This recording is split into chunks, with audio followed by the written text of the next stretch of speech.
desk setup is easy and important, so let's break it down. Today's video is for those working at home or those who have a desk job. Our tips today are based on our clinical experience and based on the evidence that is currently out there. This will be extremely helpful for those who have neck or back pain whilst they're working at their desk job. So guys, here's a quick checklist on how to set up your immediate working environment. So your desk should be positioned in a room with lots of natural light coming in, as what this is really important for is it's going to improve your alertness, your productivity, reduce your stress, and also improve your mood throughout the day. It's really important that you also have a look out the window every 20 minutes or so to give your eyes a bit of a rest. Make sure you don't set your desk up in front of a window where the sun's shining in. If that is the case and it's the only option, then make sure you have access to a blind. That's better.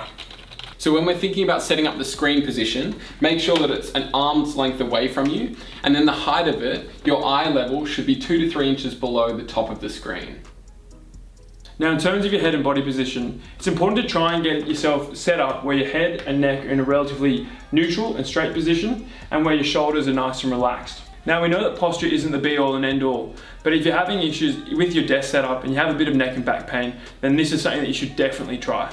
Now based on the studies, we know that when you're sitting in a relatively neutral and upright position, your head weighs about 4 kilos. But if you start to creep forward into a 45-degree or 60-degree position, the relative weight of your head can increase to 22 to 27 kilos. So that can be a major reason as to why you're getting neck pain in the workplace. So if you're working from home with a laptop and you're finding yourself working in the bed or on the couch where you're spending a lot of time in sustained position like this as you work, then this can be something that causes increased strain on your neck, which can contribute to headaches and migraines, soreness, reduced productivity, and ultimately not enjoying work as much. So make sure you try and achieve a better setup like this. The next thing to think about is the position of your wrist when you're using your keyboard and your mouse.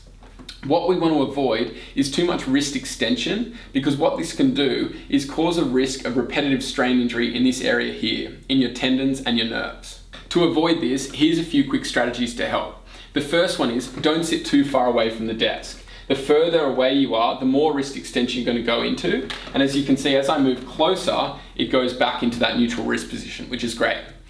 Other things you can use is some wrist supports when you're using your mouse, which again is going to promote that neutral positioning. And if you find that your wrists are going into too much extension when you're using your keyboard, you can get something like a rolled up towel just to support that and make you more supported and reduce the risk of that injury. Lastly, when you set yourself up, make sure your arms are supported and your elbows are at 90 degrees, because this is going to be the perfect position for you to work in. The next thing is thinking about chair position. Now, to start off with, you want the chair angled at about 100 degrees or slightly tilted down. This is going to put your back in the optimal position and prevent you from slumping. So in terms of your leg positioning, we want your hips slightly above your knees, but we definitely don't want your knees up above your hips. We want your feet supported on the ground, and if you're not tall enough to reach the ground, make sure you use something on the ground that you can support your feet on. Again, making sure though that your knees don't go above your hips. Lastly, you can use a rolled up towel just in the crook of your back, as this can provide a bit of lumbar support. If you find all these things really helpful, then you also might want to consider buying an ergonomic chair, as this is going to just be an all-in-one package of this setup now. More importantly though, making sure that you change your position and getting up, walking around every 50 minutes throughout the day is essential to break the pattern of sedentary positions. This is important of minimizing your risk of office-related back and neck pain. Now, a great way to reduce the negative effects of sitting all day is to have access to something like a standing desk. The best thing about this is it helps regulate your blood sugar levels, your blood pressure, and also your cholesterol. It's also associated with improved and reduced likelihood of getting a cardiovascular disease. So the best thing about this is you can stand up and you can even work on the move. So guys, we encourage you now to follow the Physio Bro work ergonomic checklist and give it a go. Make sure you let us know how you go in the comments. Make sure you smash that like button, subscribe, and we'll see you next week.